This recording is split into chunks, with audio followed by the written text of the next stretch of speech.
दोस्तों, दुनिया में ऐसा कोई व्यक्ति नहीं है जो ये कहे कि उसके जीवन में कोई समस्याएं नहीं हैं। समस्याएं छोटी हो या बड़ी, हर व्यक्ति के जीवन में समस्याएं तो रहती ही हैं। दोस्तों, आज की यह कहानी ऐसे ही एक लड़के की है जो अपने जीवन में पूरी तरीके से हार गया था। उसकी ऐसी स्थिति हो गई थी कि वो आत्महत्या करने की चाहता था, लेकिन उसे जीवन में ऐसी सीख मिली जिसका उसका पूरा ही जीवन बदल गया, और वो अनमोल सीख हम सभी को ज़रूर जाननी चाहिए। आइए जानते हैं कि वह सारी समस्याओं से कैसे बच सकता है। एक लड़का अपनी आर्थिक व पारिवारिक स्थिति से लड़ते लड़ते थक चुका था। उसकी ज़्यादा उम्र तो नहीं थी, लेकिन वह रोज़ रोज़ के विवादों से तंग आ चुका था। एक दिन वह अपनी हिम्मत हार कर आत्महत्या करने के लिए निकल पड़ा। वह चलते चलते एक जंगल में पहुंच गया। जंगल में काफ़ी दूर चलने के बाद भी उसका मन शांत नहीं हुआ, और वह जंगल बहुत ही घना था। वहाँ जंगली जानवरों का भी खतरा था। तभी अचानक उसे एक छोटी सी झोपड़ी दिखाई दी। उसे आश्चर्य हुआ कि इतने घने जंगल में झोपड़ी बनाकर कौन रह रहा होगा। वह अपनी जिज्ञासा शांत करने के लिए वह लड़का झोपड़ी की ओर बढ़ने लगा। जब उस लड़के ने झोपड़ी के पास पहुंच गया तो उसे वहां पर एक संत दिखाई दिए। वे संत ध्यान की मुद्रा में बैठे हुए थे। उनके चेहरे पर शांति व प्रसन्नता दिखाई दे रही थी। तभी वह लड़का संत के पास ही बैठ गया।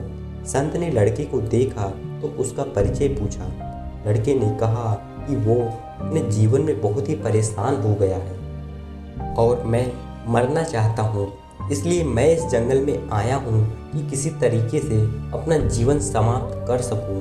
संत ने लड़के की बात सुनी और समझ गए कि कम उम्र में मिले तनाव के कारण बहुत ही ज़्यादा निराश हो गया है। उन्होंने लड़के से कहा कि तुम्हें अपने जीवन में निराशा से बचना चाहिए।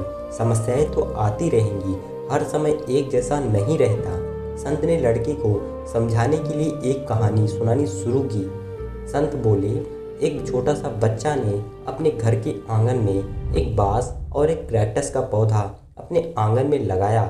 उसका बागवानी का नया नया शौक था। वह बच्चा दोनों पौधों की एक समान देखभाल करने लगा।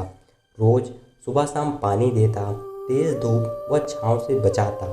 काफ़ी समय बीत जाने के बाद कैक्टस का पौधा पनप गया, लेकिन बांस के पौधे में कोई बदलाव नहीं दिखाई दे रहा था। वह बच्चा रोज़ सोच रहा था कि कैक्टस का पौधा तो पनप रहा है, लेकिन इस बांस के पौधे में क्या हो गया कि वह रोज़ यही बात सोचने लगा। लेकिन वह निराश नहीं हुआ। वह हर रोज़ दोनों पौधों की समान देखभाल करता रहा। थोड़ा समय बीत जाने के बाद बांस का पौधा कैक्टस के पौधे की तुलना में संतोषजनक प्रगति नहीं दिखाई दे रही थी। फिर भी वह बच्चा अपनी मेहनत में लगा रहा। कुछ समय के बाद बांस का पौधा पनप गया और कुछ ही दिनों में बांस का पौधा कैक्टस के पौधे से कई गुना बड़ा हो गया। संत ने उस निराश लड़के से और कहा कि वह बांस का पौधा पहले तो अपनी जड़ें मजबूत कर रहा था, इसलिए उसे पनपने में थोड़ा ज़्यादा ही समय लगा, लेकिन वह बच्चा भी अपनी कोशिश करने से पीछे नहीं हटा, निराश नहीं हुआ। इस तरीके से हमें अपने जीवन में दो बातों को ध्यान में हमेशा रखना चाहिए।